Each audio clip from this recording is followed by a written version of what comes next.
Pourquoi les relations échouent-elles? Voilà un sujet absolument important. Parce que la plupart du temps, les personnes sont capables d'identifier facilement les symptômes d'une rupture. On se disputait souvent, ou la personne ne faisait absolument plus aucun effort, était jaloux, faisait des reproches, et la poubelle elle va pas sortir toute seule. Et c'est qui cette flûte qui t'écrit à 3 heures du matin? Mais tout ça, ce sont les symptômes d'un problème plus grand. J'ai nommé l'anxiété. L'anxiété est la raison principale de l'échec des relations. Car quand on est anxieux, on va avoir tendance à contrôler l'autre sans être à l'écoute de ses besoins. Tout ce sur quoi on va être focalisé, c'est comment le placer dans une situation qui vous fait vous sentir en confiance à nouveau. Être conscient de ce qui vous rend anxieux est la clé pour avoir une relation saine. Parce que ce sont nos peurs qui nous font nous comporter de telle façon qu'on finit par repousser l'autre. Et l'ironie du sort dans tout ça, c'est que bien souvent, c'est ce dont on a le plus peur qu'on finit par provoquer. Prenez la Belle au bois dormant. On lui avait dit de pas foutre ses mains sur le fuseau. Qu'est-ce qu'elle est allée faire? Aller mettre les mains sur le fuseau. Et ce fut le bordel au château pendant des années. Et c'est d'autant plus vrai pour les personnes qui ont un style d'attachement anxieux et dont les insécurités sont plus grandes.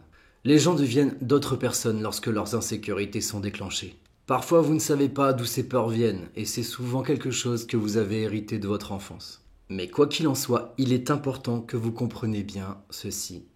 Plus vous chercherez à exercer un contrôle sur quelqu'un, et moins vous aurez de contrôle sur cette personne. Le contrôle est une illusion. Vous ne pouvez pas contrôler quelqu'un. Vous pousserez juste votre partenaire à se rebeller car vous essayez de lui prendre sa liberté. Et personne n'aime qu'on lui dise quoi faire. Vous aimez ça, vous? Je ne pense pas. Et en général, les humains, plus on nous interdit quelque chose et plus on a envie de le faire. Si vous dites à quelqu'un de ne pas sortir avec ses amis, vous lui donnerez envie de voir ces personnes encore plus. Plus vous allez montrer des signes de jalousie envers quelqu'un, plus vous donnerez d'importance envers cette personne, vous rabaissant au passage et se faisant s'interroger sur la valeur que vous vous portez à vous-même. Si vous êtes en confiance avec qui vous êtes et en la personne avec qui vous êtes, vous n'avez aucune raison de manquer de confiance. Bon, à part si vous retrouvez votre petit ami tout nu avec votre colocataire et qui vous disent qu'ils sont en train de faire une partie de belote. Surtout si votre partenaire ne sait pas jouer à la belote. Mais c'est la même chose quand vous accusez quelqu'un d'avoir été infidèle. Il n'y a rien de pire que de se faire accuser de quelque chose qu'on n'a pas fait pour rompre la connexion avec quelqu'un. Donc comprenez bien, si vous ne travaillez pas sur votre anxiété, si vous vous remettez avec quelqu'un avec qui ça n'a pas marché, ça ne va faire que recommencer. Soyez centré sur qui vous êtes. Ayez des objectifs de vie, des buts, et ne donnez pas la responsabilité à quelqu'un d'être le centre de votre monde. Parce que lorsque cette personne aura besoin d'un peu d'espace, vous n'allez absolument pas être à l'écoute. Et vous n'allez penser qu'à satisfaire vos propres besoins et décharger votre anxiété. Si vous êtes en no contact, vous allez devoir montrer un minimum de self-control. Donnez du temps, de l'espace. Ne soyez ni en demande, ni dans le contrôle, ni anxieux, ni dans le besoin, ni étouffant ou accaparant.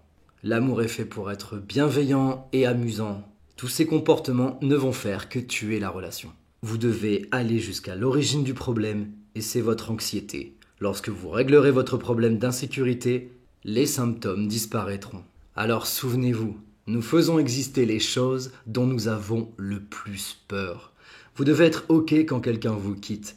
Vous n'avez pas à aimer, vous devez être d'accord. Si vous pouvez dire « OK, je t'aime, je veux être avec toi, mais si tu veux pas, je le respecte. Je veux que tu sois heureuse ou heureux. » Si vous pouvez avoir cet état d'esprit, sincèrement, les chances que votre relation fleurisse et se renforce va être 10 fois plus grande.